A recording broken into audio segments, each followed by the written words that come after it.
अस्सलामुअलैकुम नाजरीन, मैं हूँ साद अहमद। आप देख रहे हैं वक्त के हालात। अल-अमान एजुकेशनल ट्रस्ट आशियाना जो लगातार इंसानियत की खिदमत करते आ रहा है और अल-अमान एजुकेशनल ट्रस्ट आशियाना ये पूरे रियासत के अंदर एक कारनामा पेश करते जा रहा है और कोई ऐसा इदारा ही नहीं है जो अल-अमान एजुकेशनल ट्रस्ट की तरह एक आशियाना जो एक तंजीम चल रही है जो खिदमत और इंसानियत की भरपूर खिदमत करते जा रहे हैं, कोई ऐसा अब तक नज़र नहीं आया है। अल-अमान एजुकेशनल ट्रस्ट उन लोगों की मदद करता है जो बच्चे माँ बाप को फुटपाथ पर छोड़कर चले जाते हैं और वो माँ बाप जो अपने बच्चों को डॉक्टर, इंजीनियर वगैरह वगैरह बनाते हैं और एक काबिल बनाते हैं, ऐसे बच्चे जब फुटपाथ पर छोड़कर चले जाते हैं और वो माँ बाप मौत की भीख मांगते हैं, उनका कोई अपना नहीं होता, वो एक लावारिस बन जाते हैं उतनी उम्र में पहुंचने के बावजूद भी, तब अल-अमान एजुकेशनल ट्रस्ट आशियाना उनका हाथ पकड़ता है, उन्हें ओल्ड एज होम में लेकर जाता है, उनकी खिदमत करता है, उनके डाइपर्स, उनके पैम्पर्स चेंज करता है, उनकी गिलाजत को पाक करता है, अपने हाथों से खाना खिलाता है। अल-अमान एजुकेशनल ट्रस्ट सिर्फ यही नहीं रुका, जो यतीम बच्चे जिनके माँ बाप अल्लाह को प्यारे हो गए हैं, जिनके माँ बाप उन बच्चों के सर पर नहीं है, ऐसे बच्चों को लेकर आता है और लेकर आकर उनकी दुनियावी तालीम, उनकी दीनी तालीम, उनके मुस्तकबिल, उनकी पढ़ाई लिखाई, उन्हें माँ बाप का प्यार देते हुए उनकी तरबियत करता है। सिर्फ यही नहीं रुका, उसके बाद जो बच्चे अंधे होते हैं, जिनके आंख नहीं होते, जिन्हें सुनाई नहीं देता, जिन्हें बोला नहीं जाता, ऐसे बच्चों को लेकर आते हैं, इन्हें अलग से ट्रेन करते हैं, इन्हें अलग से पढ़ाया जाता है, इन्हें अलग से लिखाया जाता है, इन्हें भी काबिल बनाया जाता है और काबिलियत की बुलंदियों पर उन्हें पहुंचाया जाता है। आज अल-अमान एजुकेशनल ट्रस्ट ने अपने केजे हल्ली के इदारे में इस तामीर जो बिल्डिंग तामीर की है, यहाँ पर इन्होंने अल-अमान एजुकेशनल ट्रस्ट आशियाना चैरिटेबल क्लिनिक के नाम से ये क्लिनिक का इफ्तिताह किया, इस क्लिनिक को ओपन किया। इस क्लिनिक का खालिस मकसद वो जो हर मरीज़ जिसके पास पैसा नहीं है, जो लाचार है, बेबस है, वो इनके इस क्लिनिक को आ सकता है, आकर अपना इलाज करा सकता है, जहाँ पर मेडिकल टेस्ट किया जाएगा, जिनका डायबिटीज़ चेक किया जाएगा, जिनका शुगर टेस्ट किया जाएगा, ये मुख्तलिफ जो भी बीमारियाँ उनके अंदर मौजूद हैं उसके टेस्ट किए जाएंगे। ये हफ्ते में जुमेरात के दिन केजे हल्ली के इलाके में जो आशियाना का यहाँ पर हेडक्वार्टर माना जाता है, हेड ऑफिस माना जाता है, जहाँ पर इस क्लिनिक का आज इफ्तिताह हुआ।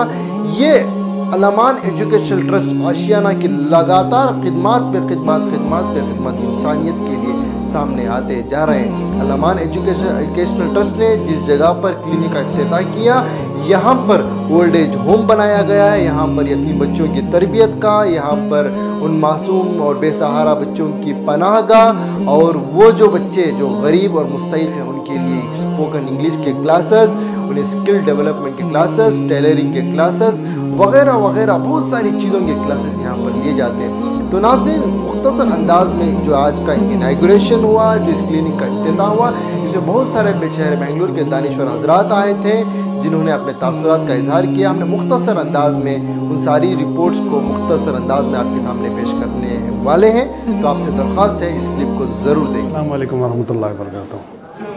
आज अल्हम्दुलिल्लाह आशियाना चैरिटेबल क्लिनिक का इफ्तिताह हुआ है। अल्हम्दुलिल्लाह हम लोग है ना रोटरी क्लब, लायंस क्लब्स, इन लोगों के साथ हम लोग है ना मिलकर है ना खिदमत करना चाहते हैं इंसानियत की। आज हालत दुनिया की, यहीं की नहीं है, सारी दुनिया में परेशान हैं लोग और ख़ास तौर पर हमारा इंडिया में बहुत मुश्किल दौर चल रहा है। ऐसे में हमने देखा है कि सेकेंड वेव जो आया है उसमें सारे क्लिनिक्स बंद हो चुके थे, हॉस्पिटल्स में किसी को एंट्री नहीं थी।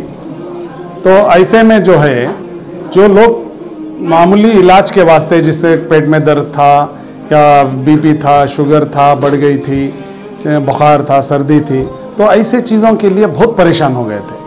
तो हम लोग ने तय किया कि हम लोग है ना एक क्लिनिक शुरू करेंगे यहाँ पे केजे हल्ली में, जो बहुत बड़ा इलाका है, बैकवर्ड एरिया है, इसमें है ना हम बहुत सख्त ज़रूरत है यहाँ पे। तो यहाँ पे हम लोग तय किए, हमारी जो इंस्टीट्यूट है, जो 4 मंजिला की इमारत है, जहाँ पे अलग अलग शोबों में काम हो रहा है, तो इसमें ग्राउंड फ्लोर में है ना हम लोग है ना क्लिनिक का एक इजरा आज किए हैं। तो इसमें जो है जुमेरात के दिन पूरी टोटल है ना फ्री ऑफ कॉस्ट कंसल्टेशन के साथ, टोटल मेडिसिन भी 200 से 300 रुपीज़ तक की मेडिसिन फ्री देंगे। बाकी के दिनों में भी है ना इंशाल्लाह इसके बाद है ना नेक्स्ट वीक हम लोग है ना सवेरे 10 to 1 फिर इवनिंग 7 to 10 हम लोग है ना फिर शुरू करने वाले हैं। अल्हम्दुलिल्लाह अल्लाह ताला हमारी इतनी मदद कर रहा है और we are also working relentlessly 24 hours behind this. मदद अल्लाह ताला करता है अल्हम्दुलिल्लाह, उसकी मदद के बिना पत्ता भी हिलना मुश्किल है। लेकिन हमारे ट्रस्ट के तरफ से हमारे छोटे से छोटे काम करने वालों से लेकर हमारे जो ट्रस्टीज़ हैं, all of us are involved in the work that is happening. I think that is the reason कि हमारे ट्रस्ट से इतना काम हो सकता है, क्योंकि वी आर वेरी इन्वॉल्व्ड। हम हर काम देखते हैं, ग्रास रूट लेवल से हम लोग हमारा काम करते हैं and we don't leave it on others. हम नहीं करेंगे, ये कर देंगे, छोड़ो, ऐसा हमारे साथ नहीं होता। We take care of everything that we are doing. हमारे चेयरमैन को ले लो, हमारे ट्रस्टीज़ को ले लो, या फिर मुझे ले लो, all of us are aware.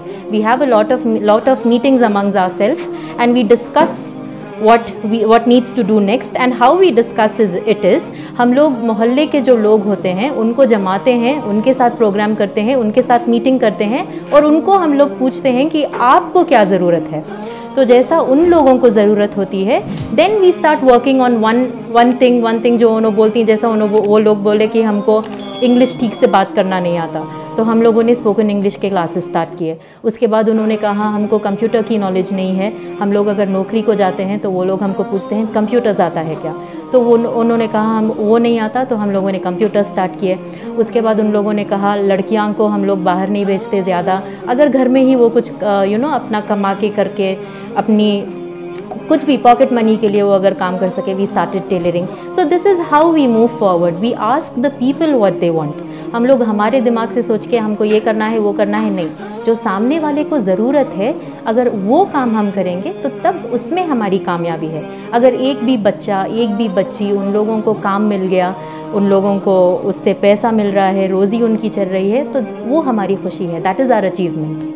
Activities तो आशियाना ओल्ड एज होम है, फिर आशियाना फूड बैंक है जहां हम लोग डायलिसिस पेशेंट्स को खाना खिलाते हैं ऑन डेली बेसिस। ये तो अल्हम्दुलिल्लाह 6 साल से लगातार चल रहा है। एंड इसके बारे में थोड़ा डिटेल में बोलना चाहूँगी कि बाज़ दफ़ा लोग नियत कर लेते हैं कि अगर बच्चा बीमार पड़ गया या हमारे को तकलीफ़ आ गई, हम लोग 10 लोगों को खिला देते, 100 लोगों को खिला देते। लेकिन ये प्रोसेस में ना, ये नियत पूरी करने की ये जो प्रोसेस है बहुत टायरिंग हो जाती है, to procure items, to deliver to the needy and poor people. तो हम लोग इसे ज़रा सिंप्लीफाई कर दिए।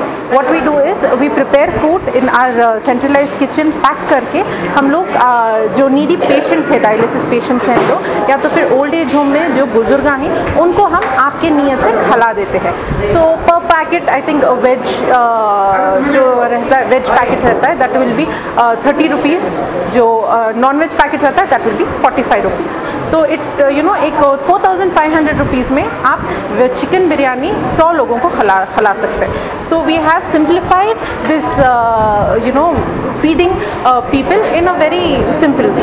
यानी कि लोगों का काम भी एक तरीके से आसान हो गया कि वो खरीदें, कि लोगों को ढूंढें, वो मुझसे तक पहुंचा नहीं पहुंचा, ये भी जो है एक लोगों को इत्मीनान मिल गया है। जी। अगर आप चाहें तो हम लोग खाना सब रेडी रखते, we get it to the centre.